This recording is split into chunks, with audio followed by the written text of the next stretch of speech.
ആയിരക്കണക്കിന് ധീരദേശാഭിമാനികൾക്ക് സ്വാതന്ത്ര്യത്തിന് വേണ്ടി പോരാടാൻ പ്രചോദനം നൽകിയ ഭാരത ചരിത്രത്തിലെ അനശ്വര കഥാപാത്രമാണ് മഹാരാജ റാണ പ്രതാപ് സിംഹൻ. വിഷമങ്ങളിലും കഷ്ടതകളിലും അടിപതറാതെ, പ്രലോഭനങ്ങൾക്കും പ്രകോപനങ്ങൾക്കും മുന്നിൽ വംശവദനാകാതെ സ്വന്തം ലക്ഷ്യത്തിലേക്ക് മുന്നേറാൻ കഴിയുമെന്ന് റാണ പ്രതാപൻ സ്വന്തം ജീവിതം കൊണ്ട് ലോകത്തിന് കാണിച്ചു കൊടുത്തു. റാണ പ്രതാപന്റെ ത്യാഗോജ്വലമായ ജീവിതം ഇന്നും ദേശസ്നേഹികളെ ആവേശം കൊള്ളിച്ചുകൊണ്ടിരിക്കുന്നു. 8 പ്രാവശ്യം മുസ്ലിം ആക്രമികളെ തോൽപ്പിച്ച് സ്വദേശത്തു നിന്നും തിരിച്ചോടിച്ച രജപുത്രവീരനായ റാണ സംഗ്രാമസിംഹന്റെ പൗത്രനായ റാണ ഉദയസിംഹന്റെ മകനായി 1542 റാണ പ്രതാപൻ ജനിച്ചു. ധീരതയിലും യുദ്ധസാമർഥ്യത്തിലും റാണ പ്രതാപൻ നന്നേ ചെറുപ്പത്തിൽ തന്നെ നിപുണനായി തീർന്നു. ഏതു ശത്രുവിന്റെ മുന്നിലും തലകുനിക്കുക എന്നത് ആ ബാലന്റെ സ്വഭാവമായിരുന്നില്ല. 1567 മുഗള ചക്രവർത്തിയായിരുന്ന അക്ബർ രജപുത്രരുടെ ചിത്തോർ കോട്ട ആക്രമിച്ചപ്പോൾ ഉദയസിംഹൻ കോട്ട വിട്ട് ഓടിപ്പോവുകയും ധീരനായ റാണ പ്രതാപൻ രജപുത്ര സേനയുടെ ആധിപത്യം ഏറ്റെടുത്തുകൊണ്ട് വൈദേശിക ഭരണത്തിനെതിരെ പോരാട്ടം ആരംഭിക്കുകയും ചെയ്തു. മുഗളരുടെ ശക്തമായ പീരങ്കികൾക്ക് മുന്നിൽ ചിത്തോർ കോട്ടയുടെ കനത്ത ഭിത്തികൾക്ക് രക്ഷ കിട്ടിയില്ല. ശത്രുസേനകളോട് പോരാടി നിരവധി ധീരപുത്രന്മാർ വീരമൃത്യു മരിച്ചു. ശക്തമായ ചിത്തോർ കോട്ട വിദേശികൾ പിടിച്ചടക്കിയെങ്കിലും ശക്തനായ റാണ പ്രതാപൻ ശത്രുക്കൾക്ക് പിടികൊടുക്കാതെ രക്ഷപ്പെട്ടു. ശത്രുക്കളുടെ കയ്യിൽ നിന്നും രക്ഷപ്പെട്ട റാണ പ്രതാപൻ ഒരു ഭീഷ്മ പ്രതിജ്ഞ ചെയ്തു. ചിത്തോർ കോട്ട തിരിച്ചു പിടിക്കുന്നതുവരെ കൊട്ടാരത്തിലെ പട്ടുമെത്തയിൽ താൻ കിടന്നുറങ്ങുകയില്ല. ഇലയിലല്ലാതെ സ്വർണപാത്രത്തിൽ താൻ ഭക്ഷണം കഴിക്കുകയില്ല. വമ്പിച്ച ആഘോഷ പരിപാടികളിലൊന്നും പങ്കുചേരുകയുമില്ല. ഈ പ്രതിജ്ഞ ആ ധീരൻ മരണം വരെ തുടർന്നു. പ്രതാപനെ കൊണ്ട് അക്ബറുടെ പരമാധികാരത്തെ അംഗീകരിപ്പിക്കാൻ രാജ മാൻസിംഗിന്റെ നേതൃത്വത്തിൽ പലതരത്തിലുള്ള പരിശ്രമങ്ങളും നടന്നുവെങ്കിലും അദ്ദേഹം കീഴടങ്ങാൻ തയ്യാറായില്ലെന്ന് മനസ്സിലായപ്പോൾ ശക്തി ഉപയോഗിച്ച് കീഴടക്കാൻ മുഗളർ തീരുമാനിച്ചു. രാജാമാൻ സിംഹന്റെയും ശക്തി സിംഹന്റെയും നേതൃത്വത്തിൽ ശക്തമായൊരു മുഗളസേന 1576 ജൂൺ 20 പ്രസിദ്ധമായ ഹർദിഘട്ടിൽ വെച്ച് റാണ പ്രതാപനുമായി ഏറ്റുമുട്ടി. ആധുനിക സജ്ജീകരണങ്ങളോട് കൂടിയ വമ്പിച്ച മുഗളസേനയോട് ധീരമായി ഏറ്റുമുട്ടിയെങ്കിലും രജപുത്രർക്ക് പരാജയം നേരിട്ടു.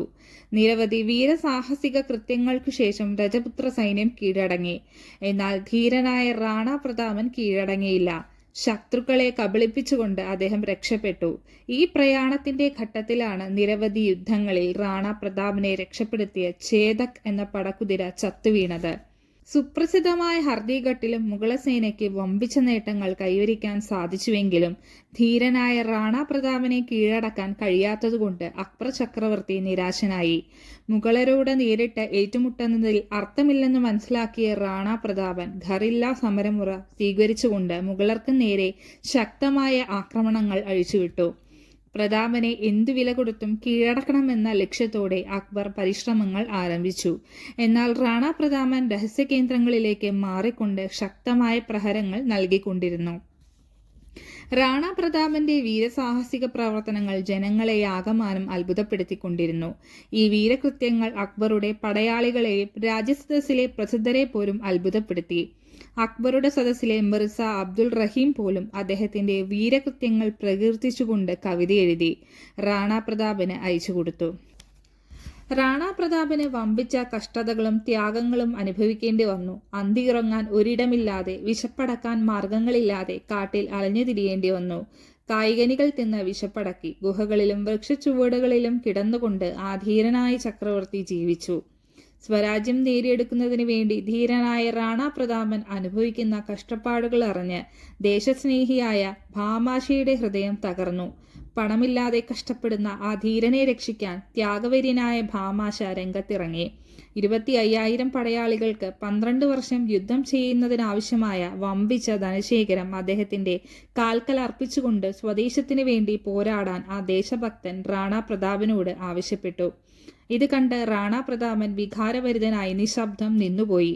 മേവാറിന്റെ രക്ഷകൻ എന്ന് പറഞ്ഞുകൊണ്ട് റാണ പ്രതാപിന്റെ സേനാനായകൻ ഭാമാശയെ പ്രകീർത്തിച്ചു.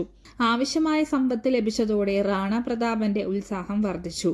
വമ്പിച്ച ഒരു സേനയെ അദ്ദേഹം സജ്ജീകരിച്ചു. പണമില്ലാത്തതുകൊണ്ട് തിരിച്ചയച്ച സൈനികരെയെല്ലാം തിരിച്ചു വിളിച്ചു. എങ്ങും ഉണർവും ഉത്സാഹവും കളിയാടി.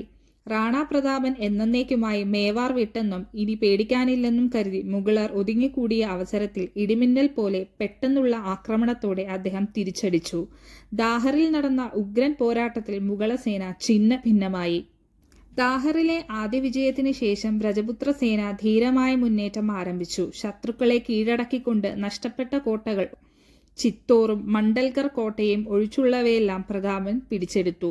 30 വർഷം തുടർച്ചയായി മുഗളരോട് പോരാടിയ റാണാ പ്രതാപന് അവസാനം വിജയം കൈവരിക്കാൻ സാധിച്ചു.